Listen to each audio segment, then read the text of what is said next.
Assalamualaikum warahmatullahi wabarakatuh. Nama saya Rashidah binti Muhammad Rizwan daripada kelas TPHU 5K, nombor metrik BHU 2019 24235. Okay, Bismillahirrahmanirrahim. Tema pelancongan. Tema pelancongan ini ialah destinasi yang menarik di Turki. Turki merupakan negara Islam, negara yang populasinya 96% 50% Muslim dan kini mula dilihat sebagai salah satu negara yang diharapkan akan memimpin umat Islam. Selain itu, Turki juga sebuah negara yang indah di lokasi unik apabila sebahagian negara itu di Asia dan di sebagainya lagi di benua Eropah. Ia terkenal sebagai sebuah negara yang kaya warisan sejarah. Selain popular dengan pelbagai jenis hidangan makanan istimewa dan kawasan-kawasan seni bina yang mengagumkan yang menarik perhatian pelancong. Tempat yang utama di Turki yang paling menarik minat pelancong ialah Istanbul. Istanbul bukan sahaja terkenal dengan seni bina mengagumkan di Turki, malah dikenali sebagai bandar dua benua yang mana sebahagian daripadanya terletak di benua Asia dan separuh lagi di benua Eropah. Tarikan utama Istanbul adalah Selat Bosphorus, terletak di antara Laut Hitam dan Laut Marmara, serta muara sungai dikenali sebagai Golden Horn, iaitu tanduk emas. Istanbul yang dulunya adalah ibu negeri tiga empayar pemerintahan Roman, Byzantine dan Kerajaan Ottoman, kini menjadi destinasi pelancongan yang kaya dengan warisan masa lampaunya. Istanbul mempunyai kepelbagaian tarikan pelancong seperti Istana Lama, monumen sejarah, muzium, gereja, masjid, bazar dan pemandangan indah alam yang tidak mungkin anda dapat dilihat di tempat lain di dunia. Kelebihan berkenaan menjadikan Istanbul destinasi popular yang sering menjadi pilihan pelancong di seluruh dunia. Malah kebanyakan pelancong menamakan Istanbul sebagai tempat paling mempesona di dunia. Apabila anda berkunjung ke Istanbul, jangan sesekali melepaskan peluang melawat istana sekitar bandar berkenaan, terutama sekali Istana Topkapi yang menjadi mercu utama Empayar Ottomania pada kurun ke-15 dan 19. Istana itu kini menempatkan Dewan Perpustakaan Ahmed yang ketiga dan ruang pameran pakaian keluarga raja, batu permata terkenal simpanan keluarga raja dan koleksi kecil manuskrip zaman pertengahan. Di tengah istana berkenaan terletaknya pavilion Holy Metre yang mengabdikan peninggalan Nabi Muhammad SAW ketika zaman Ottomania menjadi khalifah Islam. Ia dibuka setiap hari kecuali hari Selasa. Istana berkenaan mempunyai koleksi chandeliers kristal seberat 4,5 tan dengan 750 lampu yang sungguh mengagumkan. Malah, jika anda bertuah akan mendapat melihat burung dari seluruh dunia berkumpul di astaka burung di dalam istana ini. Selain Topkapi, anda juga boleh melawat Istana Dolmabahce yang dibina Sultan Abdul Malik I pada pertengahan kurun ke-19. Mengunjung 600 meter menghadap Selat Bosphorus. Istana ini dibuka setiap hari kecuali Isnin dan Khamis. Dalam abad ke-19 pula, Sultan Abdul Aziz membina Istana Beylikdüzü yang dilengkapi dengan batu marmar putih diserikan dengan Taman Magnolia di tengah-tengahnya mengunjur sehingga ke Selat Bosphorus sebelah Asia. Malah di sini terletaknya kediaman musim panas Sultan yang menjadi penginapan untuk pembesar asing yang melawat negara itu. Maharani Orgenis Perancis adalah antara penginap utama di sini. Ketika itu, ia dibuka setiap hari kecuali Isnin dan Khamis. Selain itu, kunjungilah State Pavilion di kompleks Istana Yıldız yang turut menempatkan astaka dan sebuah masjid. Istana Istana ini dibina Abdul Hamid. Di dalam istana ini terdapat bangunan dikenali sebagai Gersik,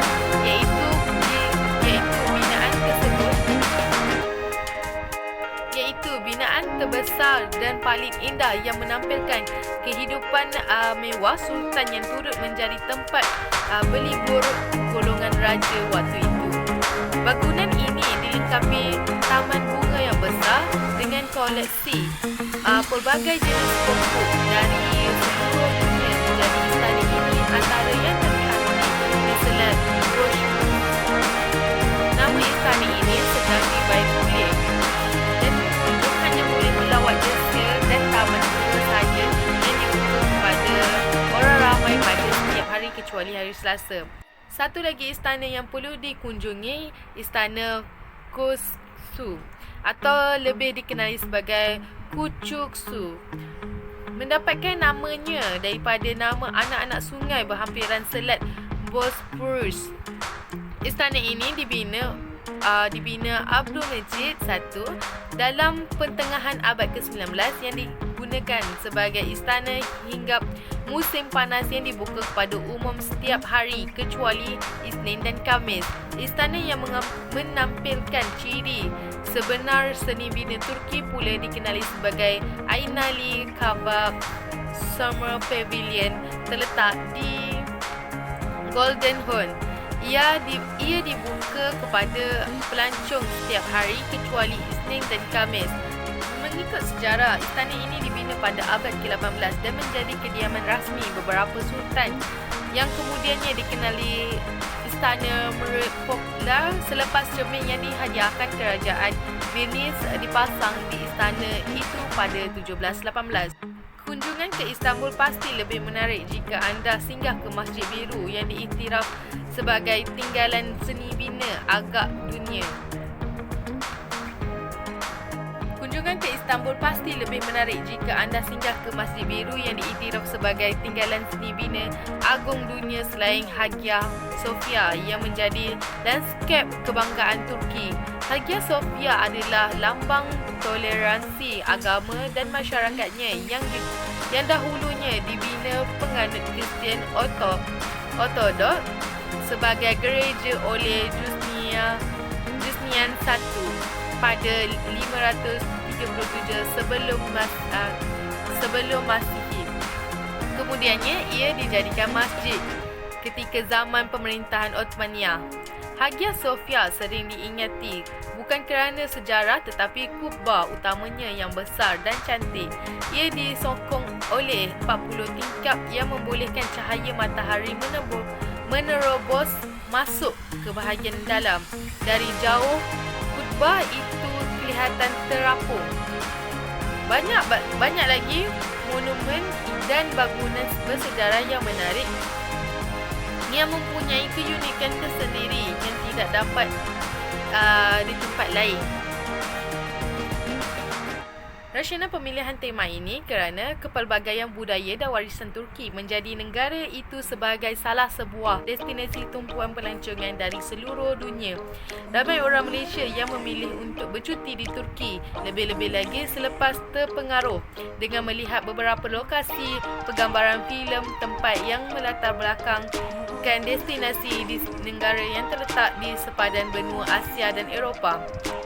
Turki merupakan kota lama yang menjadi titik pertembungan antara Eropah dan Asia. Ini adalah sebuah destinasi yang sempurna untuk kaki melancong pencinta sejarah, peminat seni Islam atau seni bina bangunan yang mengagumkan.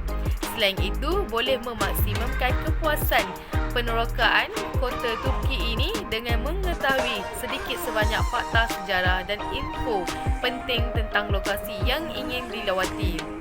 Tidak dinafikan seperti apa yang anda lihat di dalam kaca televisyen, Turki sememangnya negara yang cantik dan menarik untuk diterokai. Pelancong boleh memilih untuk datang ke Turki sepanjang tahun, meliputi 4 musim iaitu musim bunga, musim panas, musim luruh dan sejuk. Musim bunga berlangsung pada Mac hingga pertengahan Jun. Musim panas pertengahan Jun hingga Ogos. musim luruh pertengahan September hingga November dan musim sejuk Disember hingga Februari. Selain itu, Istanbul merupakan pusat pelancongan yang menjadi tumpuan ramai pengunjung. Antara tempat-tempat lawatan ialah seperti Leach Outlet Central, Blue Mosque, Topkapi Place, Museum Hagia Sophia, Masjid Sultan Sulaiman dan Space Bazaar. Aktiviti di Istanbul tidak lengkap jika tidak menaiki kelas menyusuri Selat Bosphorus yang menjadi sempadan Asia dan Eropah. Bagi melengkapkan lagi aktiviti melancong, jangan lepaskan peluang membeli belah di Graz Bazaar yang merupakan sebuah pasar paling besar dan tertua di dunia yang menempatkan lebih 3,000 buah kedai pelbagai jenis skrap dan perhiasan serta tekstil menarik. Slave Market pula terkenal sebagai pusat perdagangan kain sutera, turut menjadi persaingan pelancong untuk membeli belah. Mengenai peninggalan sejarah Islam, Bursa merupakan antara destinasi pelancongan yang banyak menyimpan peninggalan sejarah Islam. Antara lokasi tumpuan pelancongan termasuklah masjid tertua iaitu Ulu Cami, Great Mosque. Great Mosque merupakan tapak warisan dunia diiktiraf Pertubuhan Pendidikan Saintifik dan Kebudayaan Pertubuhan Bangsa-Bangsa Bersatu UNESCO. Uniknya, masjid terbesar di Bursa ini mempunyai 20 kubah yang dibina pada 1396 oleh Sultan Bayazid I selepas kejayaannya menakluk Macedonia. Kapadocia antara tempat wajib dilawati di Turki. Pelancong bukan saja dapat merasai pengalaman menaiki belu udara panas, malah turut dapat menyaksikan keindahan dan keunikan yang cantik dilihat dari atas. Kelebihan memiliki ruang kawasan luas menjadi Kapadocia antara destinasi belu udara popular di dunia. Assalamualaikum, nama saya Muhammad Zulakmal bin Abu. Saya dari kelas di PHU 5K dan saya akan menceritakan kepada anda tentang... Tunggu sebentar lagi. Kaitan tema dengan pelancongan Islam. Tema yang dipilih dikatakan berkait rapat dengan pelancongan Islam kerana ia bertemakan destinasi menarik di Turki. Ini dikatakan kerana Turki merupakan negara yang bermajoriti tinggi penduduk Islamnya, di mana ia memiliki 96.50% penduduk yang beragama Islam, dan ia juga dianggap sebagai harapan negara yang memimpin umat Islam. Selain itu, terdapat juga di tengah istana berkenaan terletaknya Pavilion Holy Mantle yang mengabdikan peninggalan Nabi Muhammad SAW ketika zaman Uthmaniyah menjadi khalifah Islam. Di kawasan itu boleh dijadikan sebagai sumber dalam kehidupan. Hal ini dikatakan kerana ia boleh dijadikan sebagai sumber dan tauladan kepada yang datang melancong bagi mengingati kisah Nabi Muhammad pada zaman terdahulu. Jadi dengan melancong ke Turki, kita lebih banyak dapat mengetahui tentang sejarah Islam, kerana di Turki juga terdapat banyak khazanah yang melambangkan negara Islam dan boleh dijadikan sebagai sumber ingatan untuk mengingati peristiwa dan kisah Islam terdahulu. Di mana di Turki juga terdapat banyak makanan yang halal dan bersih yang sesuai dengan konsep pelancongan Islam. Hal ini dikatakan kerana dalam pelancongan Islam sudah tentu makanan yang halal menjadi pilihan, kerana dengan memakan makanan yang halal banyak manfaatnya. Antaranya ialah kita boleh mendapat keredaan Allah dan makanan tersebut menjadi darah daging kita dan menjadi darah daging yang baik dalam diri kita. Hal ini kerana pemakanan yang halal dapat menunjukkan diri kita yang baik dan membentuk iman di dalam diri kita dengan memakan makanan yang baik daripada sumber yang halal. Inilah dia duit Turki. Duit pun dah tukar. Jadi apa lagi tunggu kan? Marilah kita sama-sama pergi ke Turki. Tak sabarnya nak naik belu udara. Jom pergi Turki.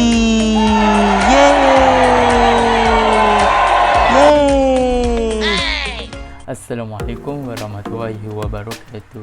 Nama saya Ashraf Hakimi bin Muhammad Ali daripada kelas 5G. Hari ini saya akan menerangkan sedikit latar belakang negara Turki. Okey, negara Turki secara rasminya ia dipanggil Republik Turki daripada bahasa Turki itu, iaitu Turki Cumhuriyeti. Ialah sebuah negara Asia di Timur Tengah yang terletak di antara benua Eropah dan Asia.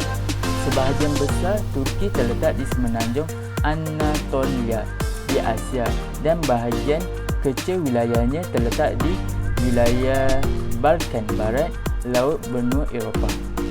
Turki bersepadan dengan 8 negara, iaitu Bulgaria di barat laut, Yunani di barat, Georgia, Armenia dan Azerbaijan di timur laut, Iran di timur dan Iraq dan Syria di tenggara. Selain itu, ia menyambangi Laut Hitam di utara, Laut Arktika di barat dan Laut Mediterranean di selatan. Turki juga mengandungi Laut Marmara yang dipergunakan oleh para ahli geografi untuk menandakan sepadan di antara Eropah dan Asia, dan oleh itu menyebabkan Turki merupakan sebuah negara rentas benua. Terima kasih. Okey, seterusnya kita pergi ke iklim negara Turki. Sebahagian besar wilayah Turki berada di wilayah Mediterania dengan kondisi iklim yang cukup sedang.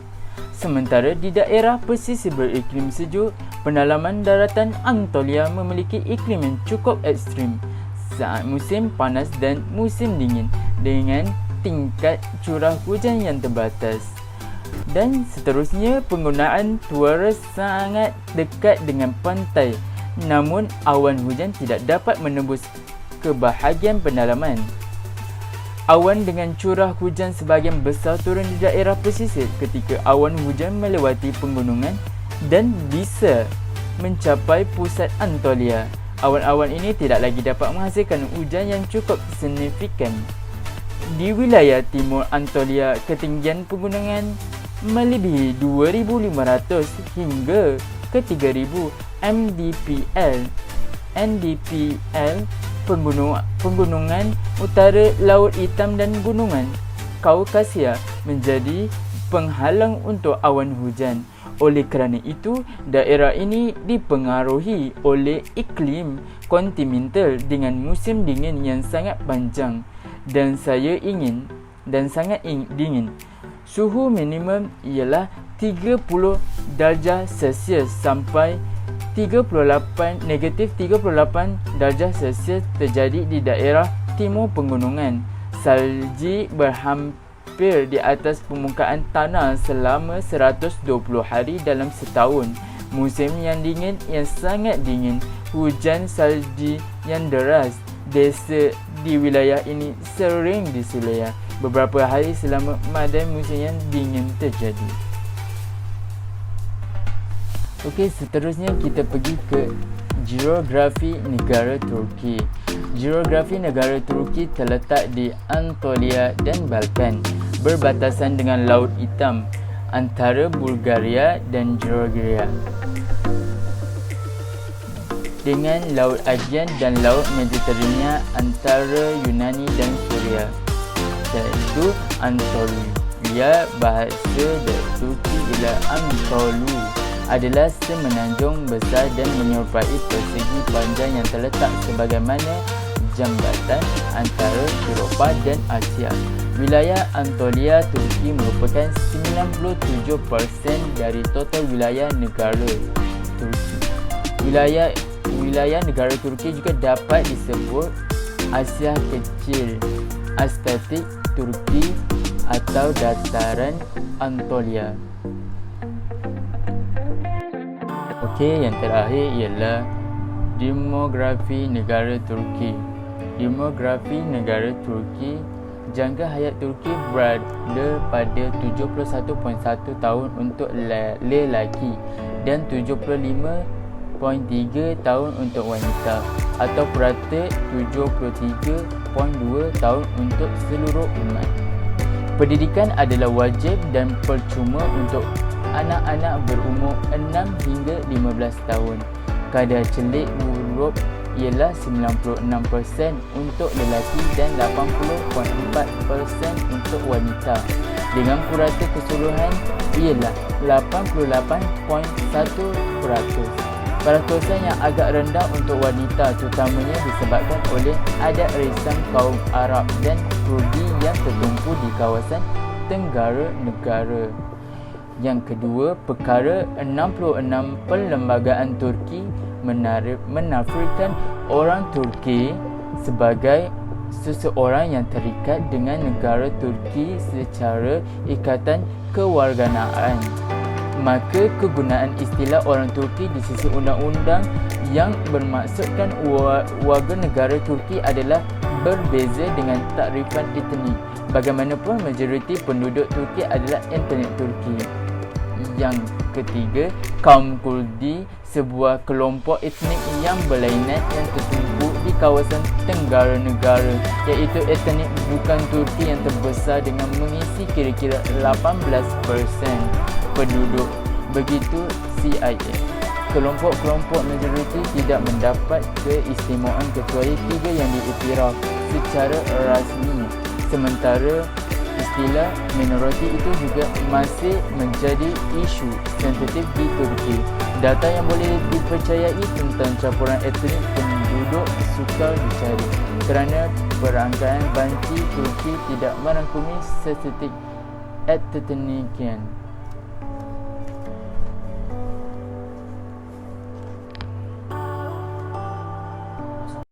Hai, Assalamualaikum. Nama saya Muhammad Zulakmal bin Abu. Saya dari kelas di PHU 5K dan saya akan menceritakan kepada anda tentang... Tunggu sebentar lagi. Fokus pelancongan di negara Turki. Antara fokus sebuah pelancongan ini di negara Turki adalah terutamanya di Istanbul. Ini dikatakan kerana Istanbul merupakan bandar yang menghubungkan dua benua iaitu Eropah dan Asia. Manakala Istanbul telah menjadi tuan rumah banyak tamadun yang berbeza. Ia telah menjadi titik penyatuan pelbagai budaya, agama dan tamadun. Sepanjang sejarah yang tercipta di Istanbul, Turki telah menjadi ibu kota 3 empayar besar iaitu Empayar Roma, Empayar Rom Timur dan Empayar Utsmaniyah. Dengan sejarah yang mengagumkan, Istanbul telah menyatukan karya-karya tamadun yang berbeza dalam geografi yang unik. Ia termasuk dalam sesenarai warisan dunia UNESCO pada tahun 1985. Tambahan pula, turut menjadi fokus pelancongan negara Turki adalah pemakanan yang halal. Tidak dapat dinafikan di Turki terdapat banyak makanan yang bersumberkan bahan yang halal dan pasti enak seperti kebab yang terdapat juga di Malaysia. Tidak lupa juga, pusat ibadat di Turki turut menjadi fokus dalam pelancongan ini. Hal ini demikian kerana di Turki tidak dapat dinafikan mempunyai masjid yang sangat cantik dan unik ciptaannya. Dan ia cantiknya ia sehingga orang yang bukan Islam juga turut tertarik untuk melawat masjid tersebut. Sebagai contoh seperti Masjid Biru dan Masjid Sulaimaniyah. Jadi dengan kewujudan masjid-masjid yang cantik ini akan membuatkan kita lebih berminat untuk beribadah. Assalamualaikum warahmatullahi wabarakatuh. Nama saya Ashraf daripada kelas nombor metrik saya di HSU 2.9. Okay, Assalamualaikum warahmatullahi wabarakatuh. Hari ini saya akan bercakap tentang makanan halal. Bukan makanan halal di Malaysia, tapi di Turki.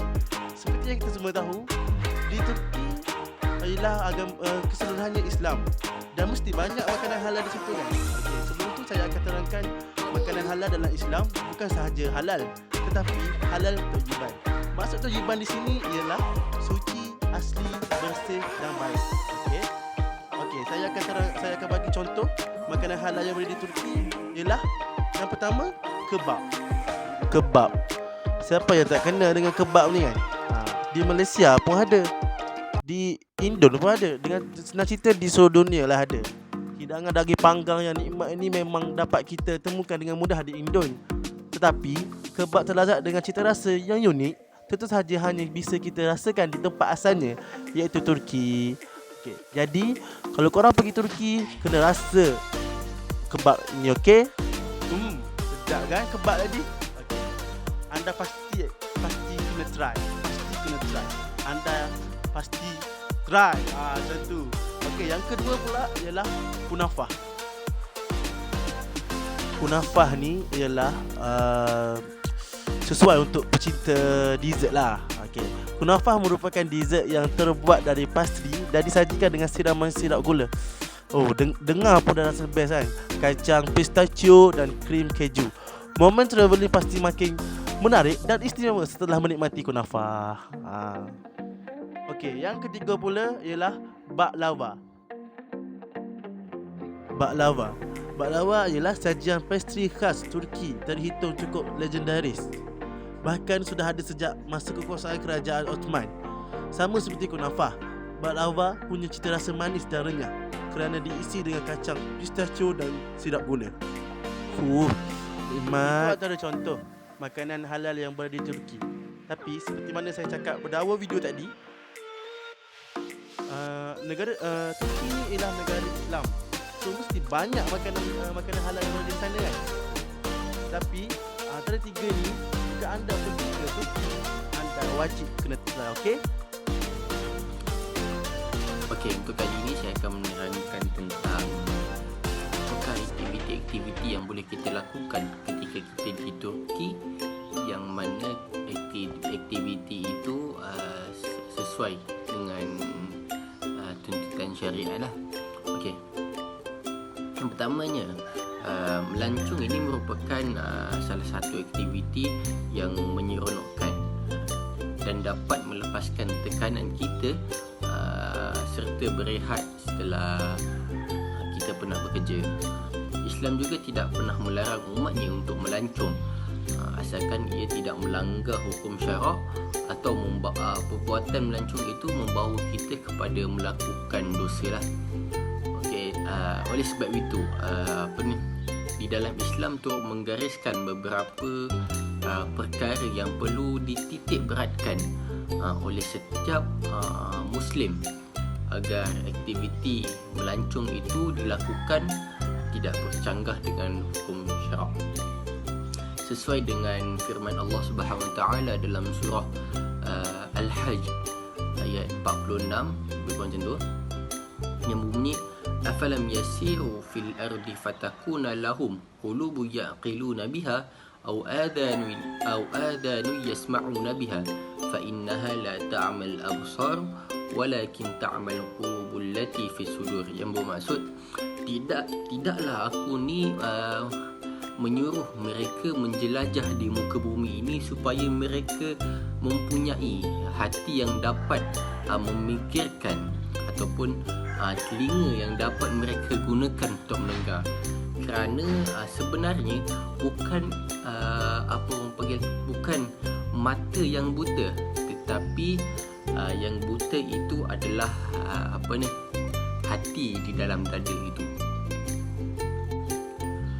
Okey, sesungguhnya ayat ini menyeru agar umat manusia untuk menjelajah dan meneroka alam ciptaan Allah Subhanahu Wa Taala yang indah ini, kerana itulah tujuan alam ini diciptakan dengan begitu indah, tanpa sebarang kecacatan, tanpa sebarang cacat celah, tanpa sebarang kerosakan dan sebagainya lah, agar manusia itu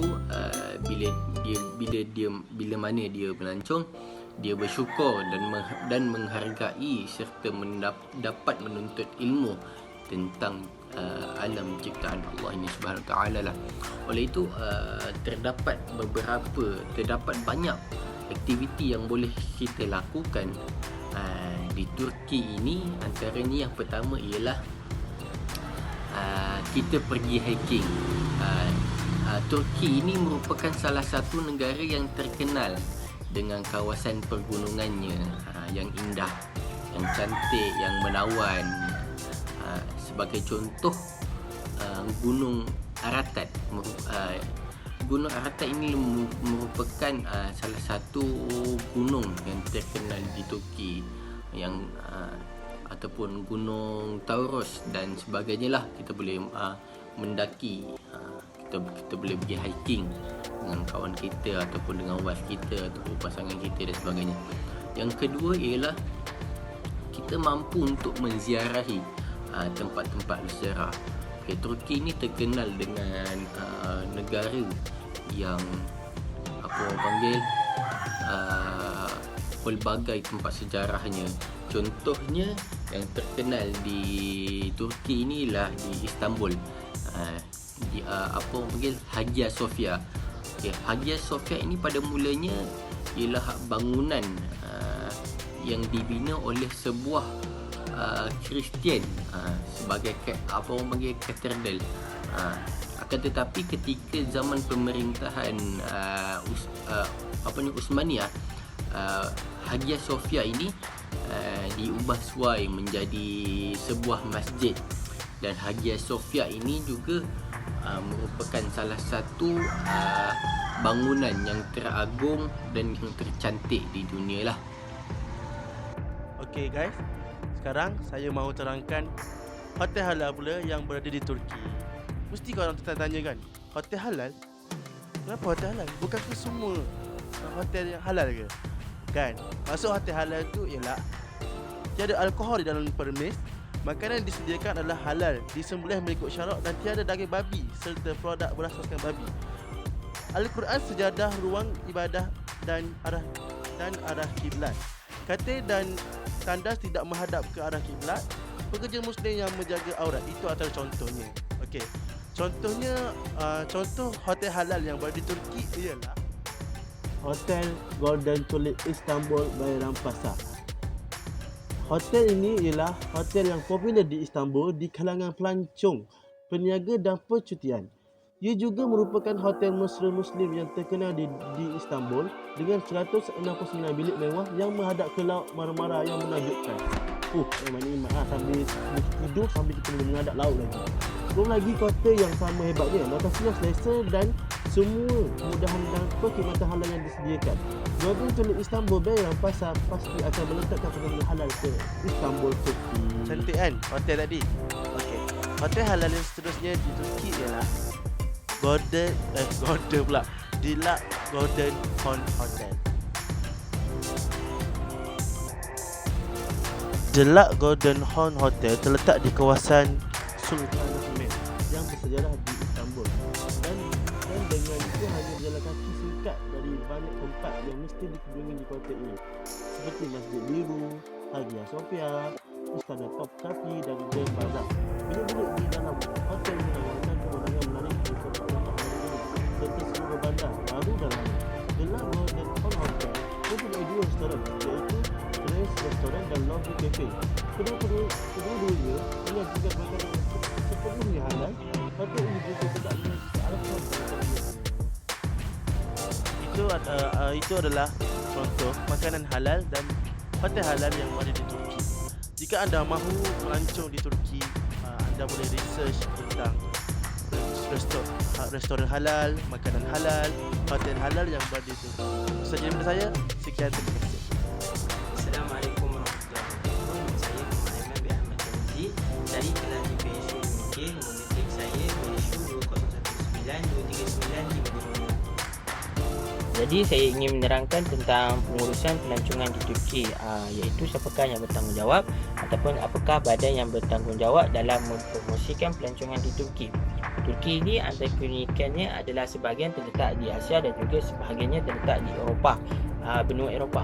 Ini juga menjadi tarikan kepada orang luar untuk melancong di Turki.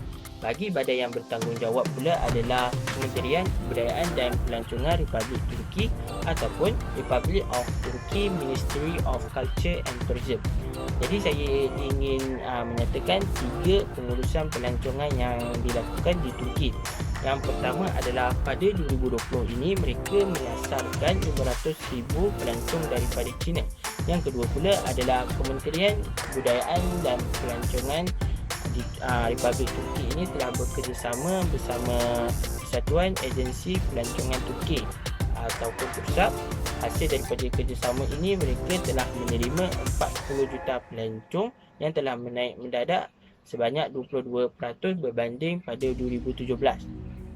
Yang ketiga pula adalah Menteri Kebudayaan dan Pelancongan Republik Turki, iaitu Mehmet Nuri Ersoy telah mengumumkan dasar pakej pelancongan yang baru, iaitu diberi nama Strategi Pelancongan 2023. Ini juga adalah bagi memenuhi visi 2023 dengan menyasarkan sebanyak 70 juta pelancong dengan pendapatan 70 bilion US dollar. Sebab daripada pelancongan dasar ini dirancangkan adalah bagi menambahkan lagi kesihatan ekonomi dan juga menamatkan konsep bermusim pelancongan di Turki. Tapi disebabkan COVID-19 ini akibatkan industri pelancongan berada pada tinggi, oleh itu Kementerian Kebudayaan dan Pelancongan Republik Turki telah melancarkan satu program bagi merancangkan kembali sektor pelancongan, iaitu program Persijilan Pelancongan Sihat. Jadi apakah program Persijilan Pelancongan Sihat ini? Program Persijilan Pelancongan Sihat ini adalah pelancong dapat melancong ke Turki walau dalam keadaan pandemik ini. Antara lokasi yang telah disarankan adalah Masjid Hagia Sophia, Masjid Biru dan lain-lain lagi. Bagi keberkesanan program ini adalah tidak dapat dinafikan apabila salah satu lokasi di Turki iaitu Antalya telah menjadi pilihan pelancong di bawah program ini. Ianya bermula daripada 1 hingga 15 November. Daripada 2 minggu tersebut, Antalya telah menerima sebanyak 79,996 orang pelancong. Daripada jumlah itu, 56,000 daripada Rusia, 4,000 daripada Jerman dan Ukraine. Selanjutnya saya ingin menerangkan tentang usaha pembangunan pelancongan Islam di Turki. Jadi apakah itu pelancongan Islam?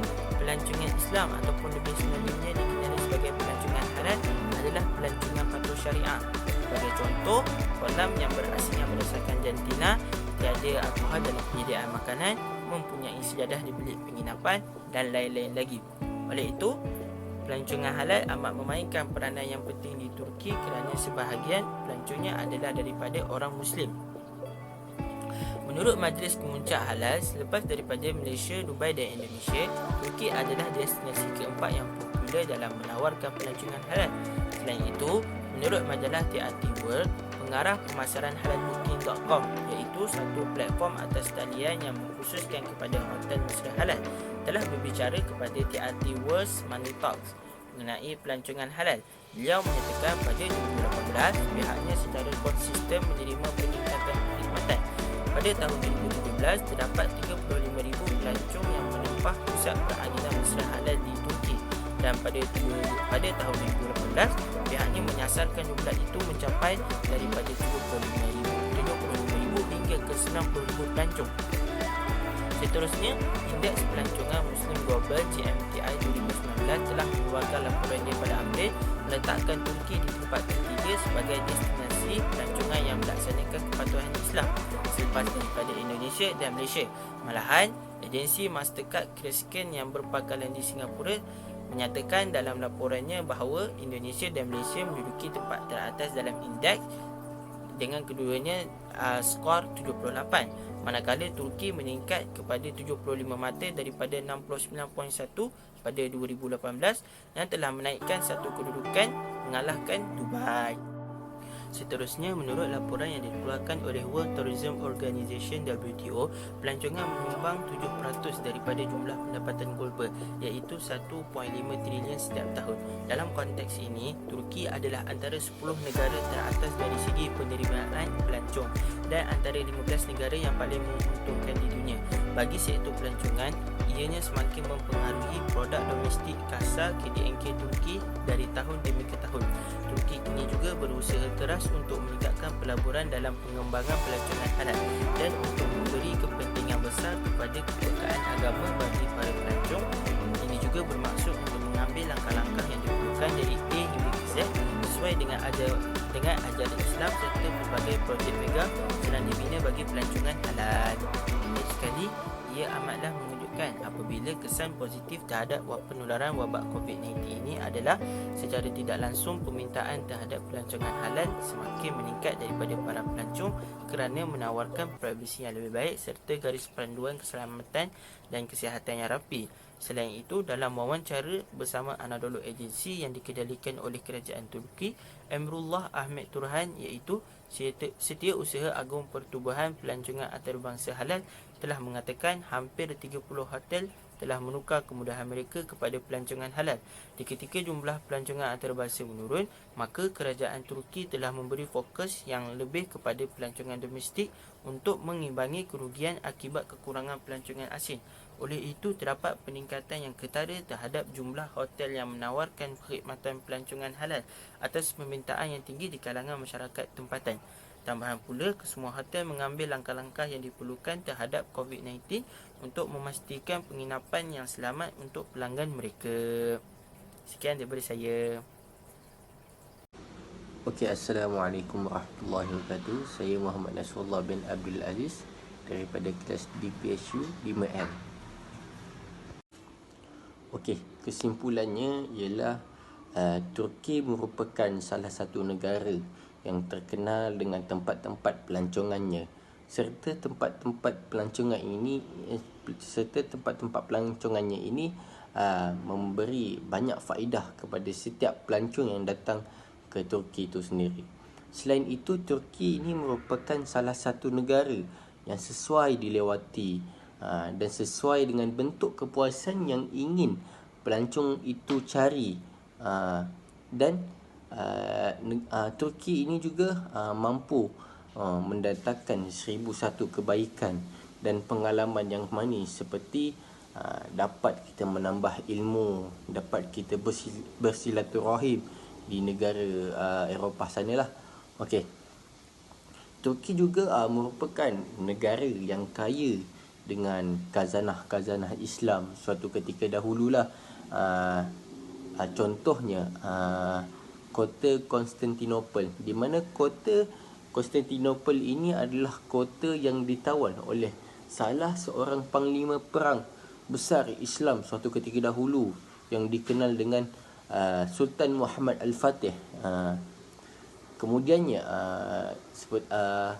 seperti tempat-tempat bersejarah di sana adalah Masjid Biru yang terletak di Istanbul, di mana masjid ini didirikan pada abad ke-17 dan sehingga sekarang ia wujud, di mana orang sekarang melihat Masjid Biru ini dengan seni bina Islam suatu ketika dahulu. Sesuai dengan kata-kata sahabat Rasulullah sallallahu alaihi wasallam, iaitu Ali bin Abu Talib. Beliau pernah berkata, keluarlah dari negaramu bagi mencari sesuatu yang berharga. Bermusafirlah kerana bermusafir itu mempunyai lima kelebihan, iaitu yang pertama, ianya terlepas daripada kerumitan. Yang kedua, dapat meningkatkan kualiti hidup. Yang ketiga, dapat dapat menambah ilmu pengetahuan. Yang keempat, berpengetahuan luas tentang adab dan budaya. Manakala yang kelima adalah kita mampu untuk menambah ramai kenalan. Okey, oleh itu saya mengesyorkan untuk melancong ataupun travel lah ke Turki, kerana di sana terdapat banyak ilmu yang kita di Malaysia ini tidak dapat tentang sejarah-sejarah Islam, tetapi di sana ada, dan semoga pelancongan ini mampu menjadi ibadah untuk kita dan mampu mendatangkan pahala pada kita. Wallahu a'lam.